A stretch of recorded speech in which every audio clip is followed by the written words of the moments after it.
This is the Enemy's Public, and I am Bro.Nasir. Today I want to talk about black men, Negroes, who are voluntary butt breaking. Men, I say men with quotes, and that's the only level of respect these Negroes are getting. Negroes who are ticklish, laugh at everything that white people say, and would do anything to coddle and cuddle next to our open and consistent enemy. Now, Roland Martin is the lamest Negro in recent history. He will have us to believe that he said the things that he said, that he claimed he said to Dr. Khalid Abdul Muhammad. And he's walking around here without a limp, or he's walking around here in general. There's no way in hell he could have said those things to Dr. Khalid without getting his jaw broken. Now, I'm going to play the audio of what this fat sack of shit claimed he said. When I can find it, he claimed that he said these things to Dr. Khalid off the record when he was supposed to have an interview with this strong general who speaks truth to power and gave our enemy hell. You always have some Negro who wants a bag, who think there's a comfortable place for them in white supremacy, speaking out against brothers and sisters. Let me cue it up and listen to this Negro and what he claimed he said to Dr. Khalid. Now, I know Dr. Khalid, and he couldn't have said these things to Dr. Khalid without getting orthorectal insertion. No way. He was coming to Fort Worth, Texas, and I was doing a story on him. I'm the only black male reporter in the newsroom, and he was coming to town, and so I'm doing the story. He's from Houston. I'm from Houston. We were competing in high school. I'm asking him some series of questions, and he goes, "Look, I need to understand what's going on with all these damn questions." And I said, "Mr. Muhammad, let's go off the record." Now, normally the source says that. He says we're off the record. I said, "I don't give a fuck about you or any bow-tie-wearing Nation of Islam bean pie eating members." Now, that was enough to get the cowboy shit beat out his fat ass. There's no way, because first, Khalid would have had soldiers in the vicinity. His fat, lame ass couldn't have said that without getting a mud hole stumped in him. He don't give a fuck about him, NOI, and using racial epithets, something that he said to Dr. Umar Johnson that he can't use on his show, but he used it off the record. He would have got his shit cracked off the record. Anybody who knows Dr. Khalid Abdul Muhammad knows that this lame-ass Negro wouldn't have said that and gotten away with it. And then, listen to this bullshit. I said, I guess I did. I said, "You look like a devil, like a crazy son of a bitch, rescues people." And then called the man a son of a bitch. I don't think so, Roland. I'm going to say it like Jay-Z. we don't believe you. You need more people. There's no way in hell you said that to Dr. Khalid and you're walking around here today in 2020. No way. You would have got your ass whipped. If you didn't die, you would have been close to death by saying that. Trust. Trust. I don't know who you were trying to please, but that was some lame ass shit. That was lame. Trying to make you, and you actually have a story in that human being. I said, you can talk, because ain't nobody else calling your ass. I said, no, what you want to do? He said, let's go back on the record. From that point to the day that... Now, from that point, he said when he put his call through. So this Negro, again, I don't know who he was talking to. Must have been some white people that he wanted to appear tough, have some credibility in front of. Like, when he had Hillary Clinton on the platform, every time Negroes have somebody white on the platform, they had to teach him a damn dance move like he was wobbling with Hillary Clinton. Negro, for you to wobble, all your fat ass have to do is walk. You wobble when you walk. So stop that lame bullshit as if you checked Dr. Khalid Muhammad and you spoke to that brother like that and you didn't get your ass kicked. No, Negro. Nobody believes that. Nobody believes that. Nobody. I'm going to run it back. Listen to this Negro close. Suspended by Louis Farrakhan.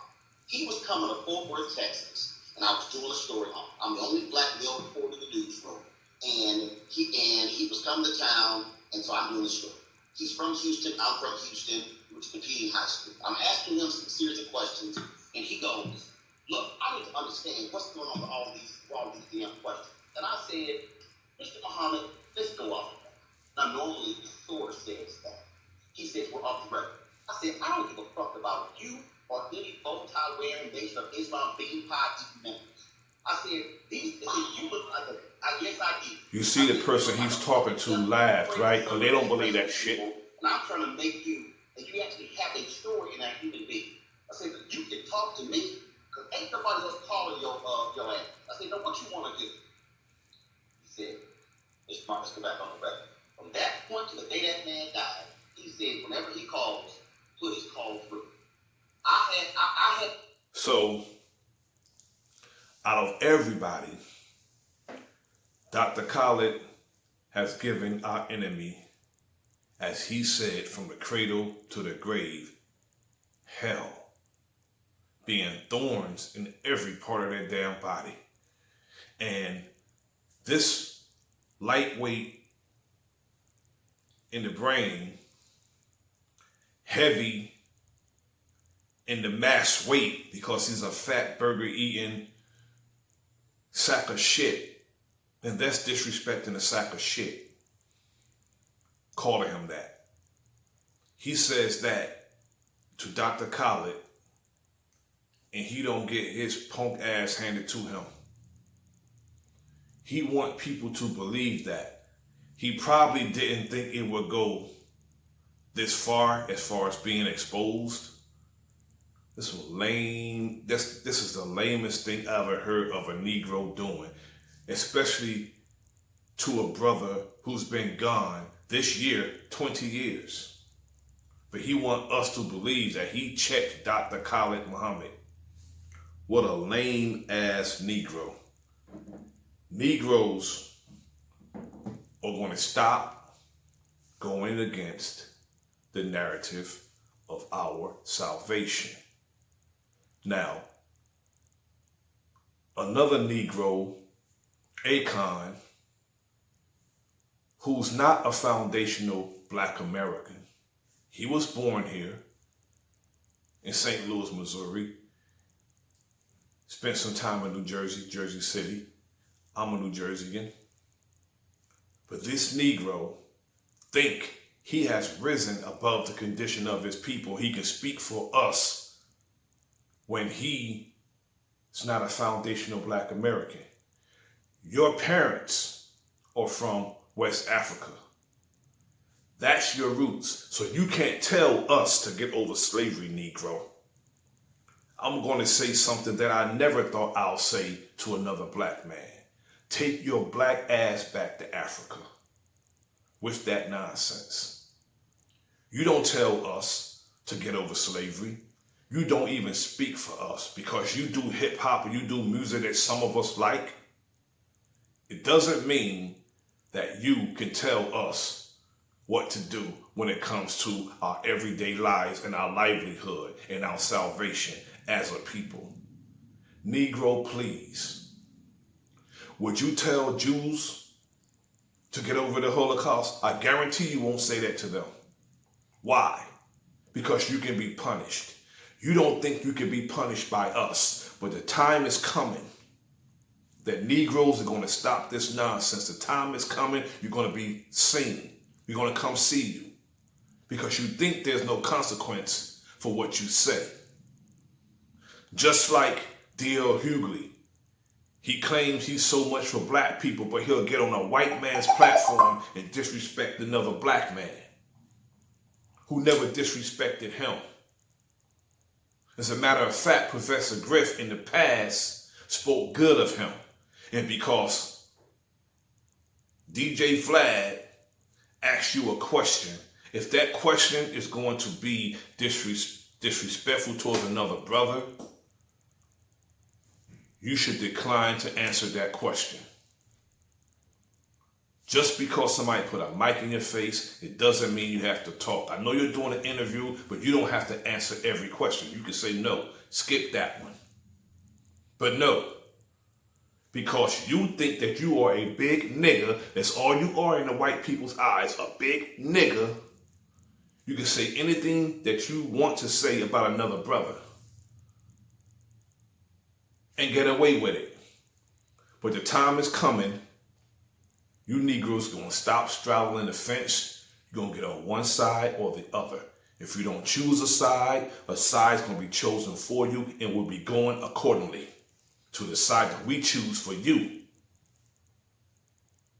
It's crunch time now. You Negroes going to have to choose a side. And you're going to have to watch your mouth. Or the very next thing that you say will be hard to say with your damn wires in your jaw.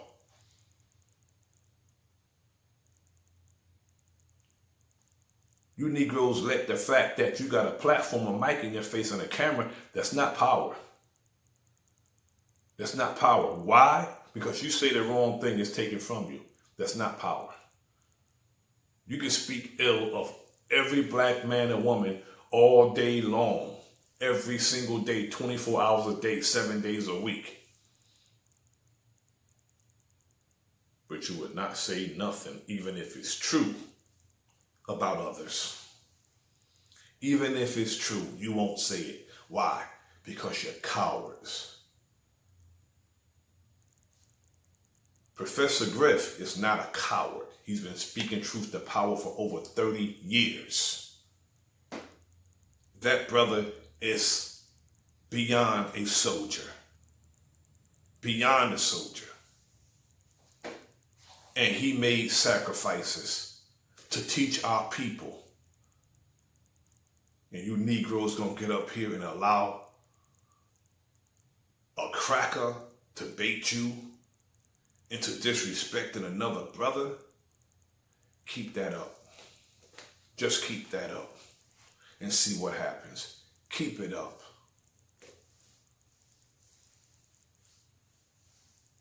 I can't stand you Negroes.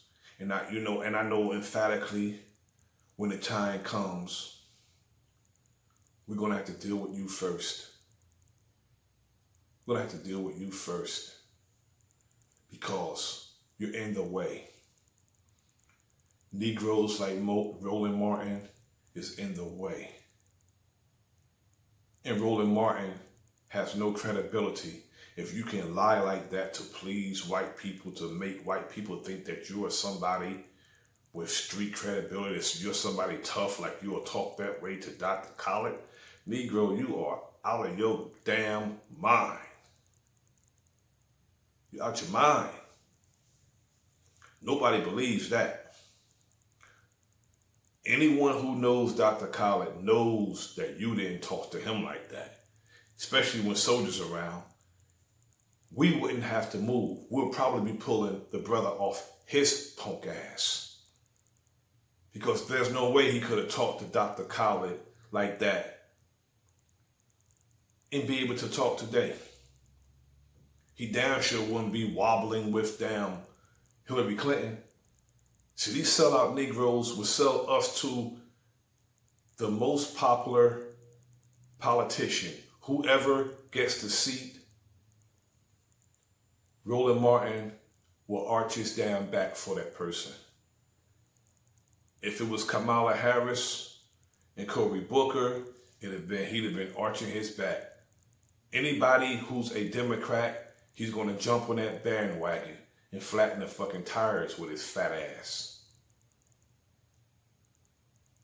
Now that is Joe Biden and Kamala Harris, two people who delights in putting black people in prison. Biden, one of the orchestrators, one of the writers of the 92 crime law bill, right along with Slick, Bill Clinton, and Kamala Harris, who delighted in putting black people in prison. We got two jailers who don't give a damn about black people. Kamala Harris don't identify with black people. We have to vote our interests. If our interest is not in politicians, don't vote. We have to make people rally and ask what can they do to get the black vote, because if not, they take our votes for granted, which they've been doing for the duration of the whole party, Democrat and Republican. Two wings on the same unclean and hateful bird. I don't subscribe to none of that nonsense. Kamala Harris is no good for us, and neither is Biden. Neither is Trump. So we have three devils, well actually four devils running for office, and you got people like Roland Martin telling us we have to vote. No, we don't have to vote for none of them devils. And if you don't vote, you don't have a say-so. More bullshit, because you're still paying taxes. And not only that, if black people had our acts together, our affairs together, like we supposed to, it wouldn't matter who's in that damn office. We always fearmonger trying to get somebody out of office and put somebody in an office as if that person's going to be our Lord and Savior, when we're supposed to be self-saviors. So we had our acts together, it wouldn't matter who's in no office. Don't let these Negroes tell you that nonsense. Don't let them tell you that nonsense, that a politician is coming to save us. Never happened. Never will happen. I don't care who it is. Never will happen. Never will a politician come to do anything about the affairs and the lives of black people. You can't even speak to them about it. They won't even give you an answer if you ask them about it. If you ask any of them, what's their agenda for our people? They'll start saying minority. No. What are you going to do about foundational black Americans in particular? If you can't answer that question, you're not the person for us.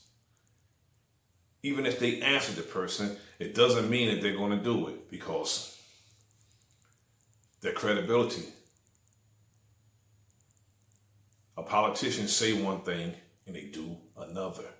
You can't trust them devils. They're all devils. Every last one of them are devils. They're wicked. And they lie. They make a promise to break the promise. So all these buck-broke Negroes, telling you to vote, telling you to rally your people.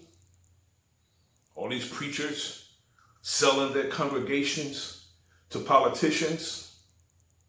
Don't fall for that.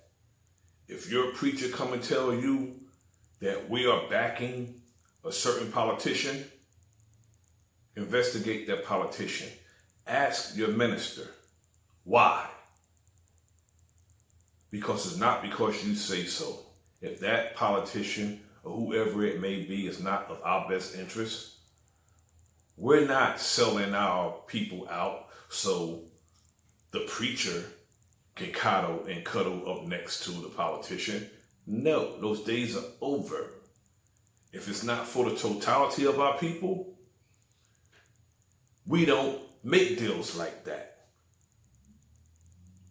That's a deal breaker. We don't make deals like that. Some of these Negroes is only thinking about the bag. It's all about what they can get out the politician for themselves, not for our people. We have to make deals on behalf of all of us. If you're not going to do something about what's going on or the affairs or the condition of all of us, we don't have a deal. This is The Enemy's Public. I am Bro.Nasir. Like, share, subscribe. Leave a comment in the comment section. Peace.